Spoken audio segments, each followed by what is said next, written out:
Hi everyone, I'm Clive, I'm Dan Fauché. And I'm Louis Moran. and today we're going to be talking about what is lean design through a few techniques, a couple of case studies, and then also some really key tips to get started.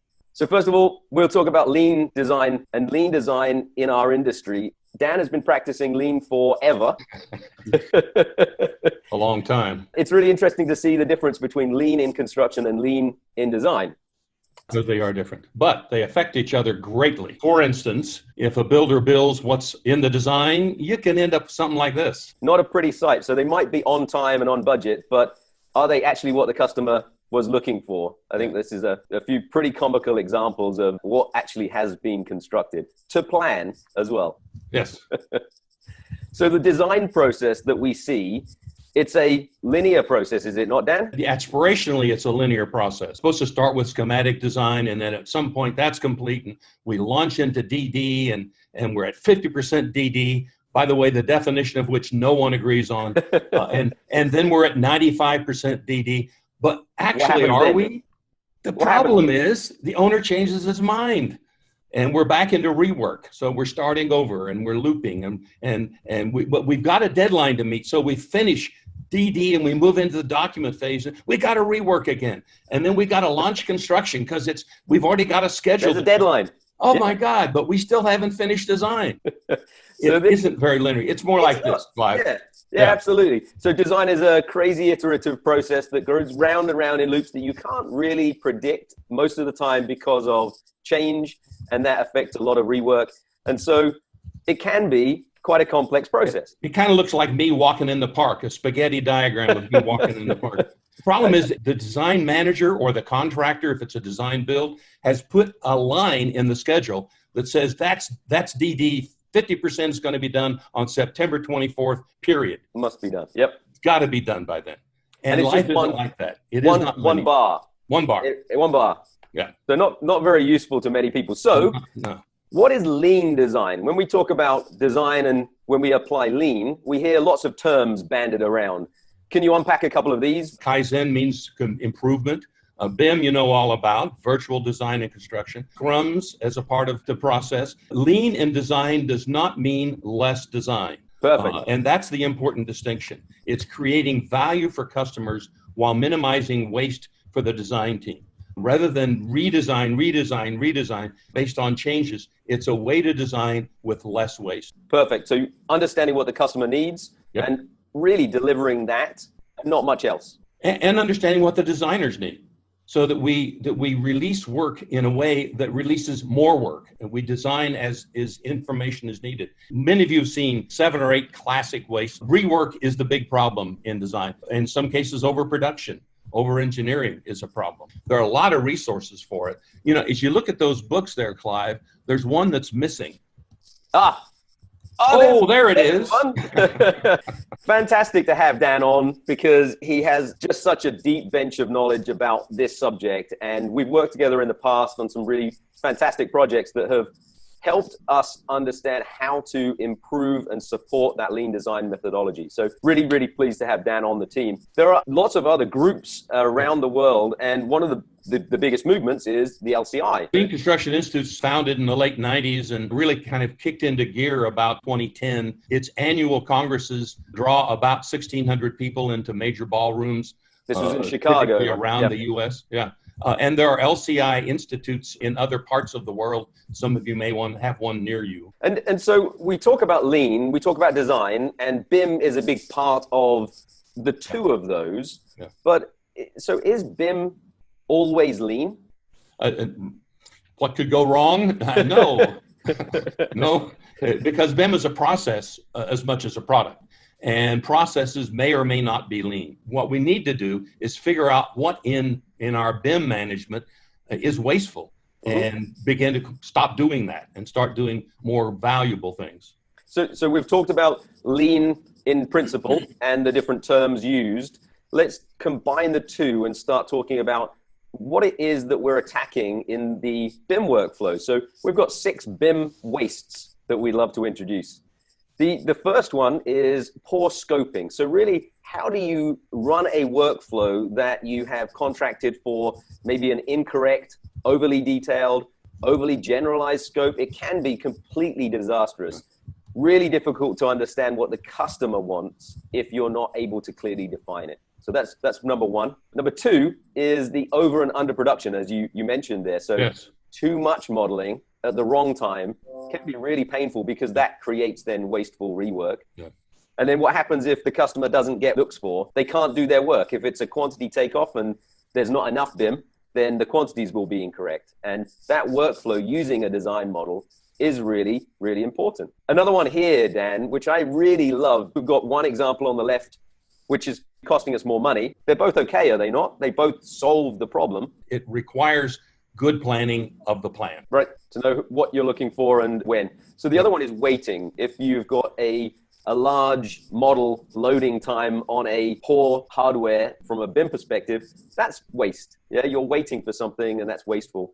The deliverables, if you're waiting for something in order to do your work, then that can be waste.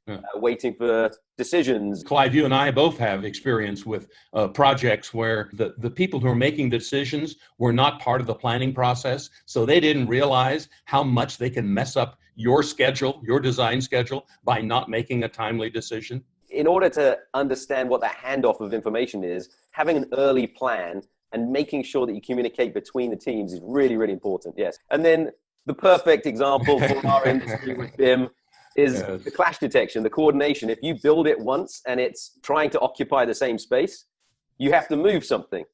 And then this one here, administration waste. The problem here is that we really want to get on with what's important rather than spending time working on the administration burden. And so this guy is dealing with some administration burden that maybe he's not too pleased with. Maybe it's taking more time than he wanted. His frustration is starting to show. Anybody ever do that? Anybody ever want to do that?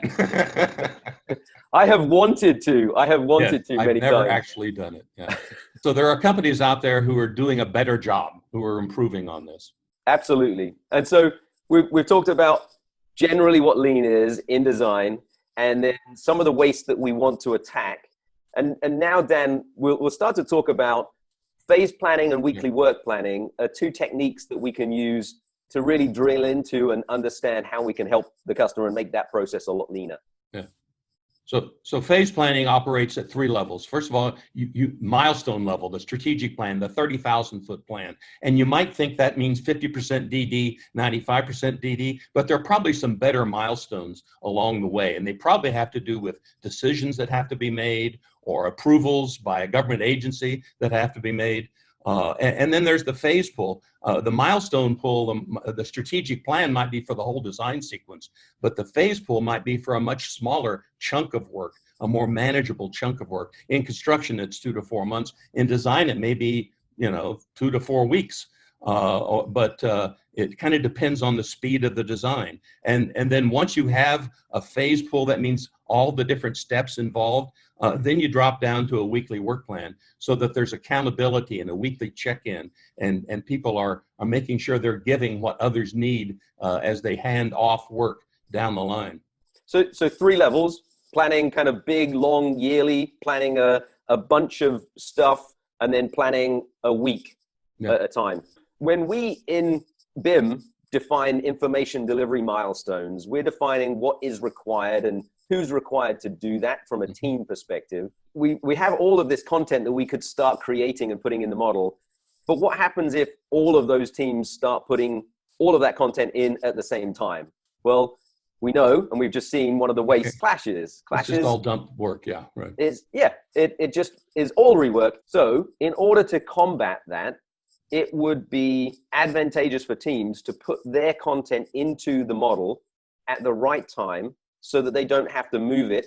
Yeah. And based on a priority structure, we have seen some incredible improvements. If we set the base and say, these things are foundational, and then these things, for example, gravity piping that need to have the slope, that need to be fixed before some of the more flexible, maybe the cable tray that routes around something, right. It's able to really understand the sequence of events and how that can optimize things. Yeah. The key is to do work first that releases other work.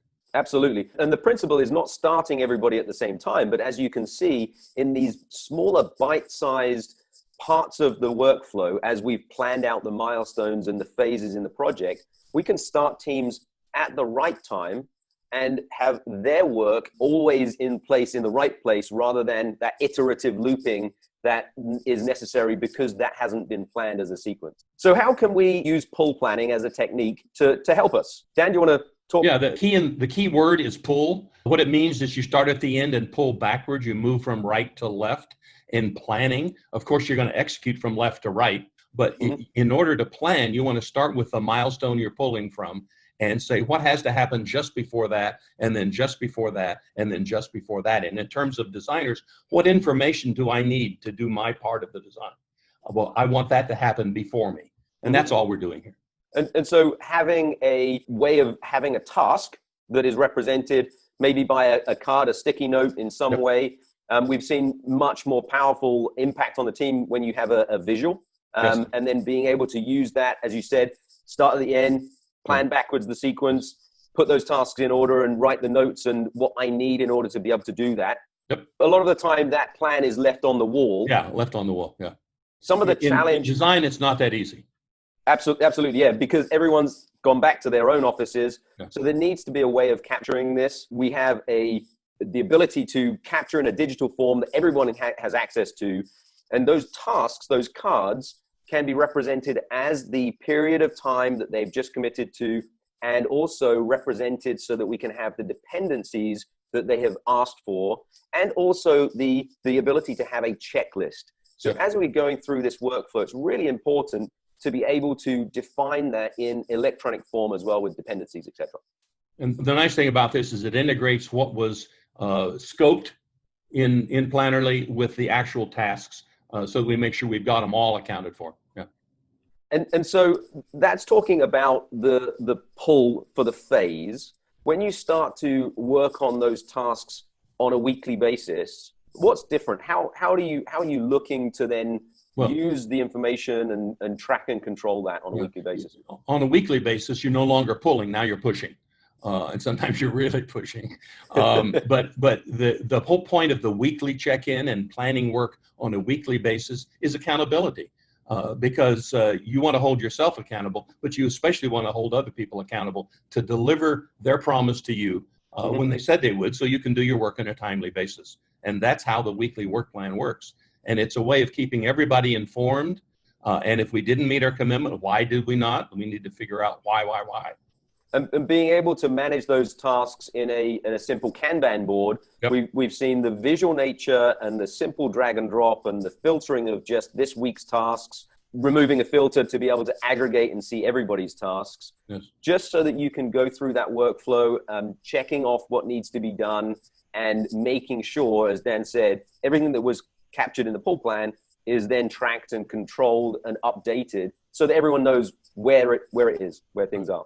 And Kanban's a great way for design teams. Absolutely. So we had a couple of case studies. They're very quick. One of them was a pretty fun exercise, which was a lab study. We had two teams, Team A, Team B, and they went through two exercises, one of them running just a traditional process where they got started, and then we evaluated the issues afterwards. And then the second one, and they switched over, the second one was when they actually had a communication about sequencing and then ran in those mini phases. And it was astonishing. We saw a 73% reduction in the number of challenges, the issues that were resolved, that were needed to be resolved. So that was kind of a big aha moment. And Dan and I actually had the opportunity to run this in real life as well. In real life, the second case study was a multifamily design build project, which actually we had the perfect opportunity where we had two projects running at the same time, the same teams, and we could implement this workflow on one so we could really study. It doesn't really happen that often, so it was very, very lucky for us to get that opportunity. Dan, did you want to talk about some of the things? The owner's hypothesis was that traditional design management, the SDDD-CD, follows a large batching process, and that makes information build up and a lot of assumptions that are out of date, and misunderstandings then become a root cause for most of the waste in design and construction. I think that's a good thesis, that it jibes with my experience. And it results in incomplete and late design. And so the theory which worked out as it turns out. We didn't hit the 70 odd percent, but No. so 53% on a real live job and 2 months early. It was pretty pleasing. Good. Yeah. So we've talked about lean in design. We've talked about the waste that we're trying to attack. And then those two techniques, the phase planning essentially from that milestone and the weekly work planning. Let's look at a couple of tips just to get started, because I know that it's a challenge when it's something new. It's not always right and very easy for teams of lots of different companies to get together and achieve this. So Dan, how do we go about this? How do we start? You pull in one person from each of the firms who've involved in the design, and you need really two people initially, the design lead and then a person with the authority to commit the resources for that organization. Because as we start planning this, we're going to want to be able to staff in a way that we're able to meet the commitments that are made. And then you want someone who's a facilitator, knows the process, keeps the session running on time, and is focused on making sure everybody on the team provides input. Perfect. And then where should we do this? A big room. In fact, literally a big room is the best place. Some place where all the teams can attend. It may be a virtual big room if you got people in different countries or on different coasts. Hopefully they can all come together at least for the initial session. You want a space that's at least no tables in the way, a big space in front of the wall, and you want a 16 to 20 foot wall that you can spread out plotter paper and put up the stickies that you were showing in the earlier video. Great. And then any tips to get everyone prepared, get everyone ready? Make sure that the leadership decides on all of the milestones and defines them, what that means, what are the conditions of satisfaction. Identify separate areas of work that need to be pulled separately. If there are swim lanes, civil may be different from interiors, for example, or building floors or different areas. And clarify those conditions of satisfaction for major milestones. What does that actually mean? I see something that I would like. I hope print those electronic tags out of Plannerly. You need the visuals to facilitate the discussion. Much easier, yeah. If you're running out of tags or you're not using it, definitely Post-its work great, but make sure you use Sharpies so that you can clearly read them, some tape, some markers, some paper, and food. Teams run on food. Bring food and they will come. They will come. Higher protein is better than sugary snacks. Fantastic. So we've crammed a lot in. Thank you, Dan, for joining us. Maybe if you'd just like to summarize what we've learned today. Sure. Identify who your customers are. They're not only the customer, but the people around you to whom you are a vendor of information. Identify non-value adds, things that are wasteful. Sequence your virtual build. Implement pull planning, pulling from right to left. Cultivate the right environment, which is collaborative, and gets food. Everybody loves food. Fantastic. Thank you, Dan. We really appreciate it. I know that there's been a barrage of questions.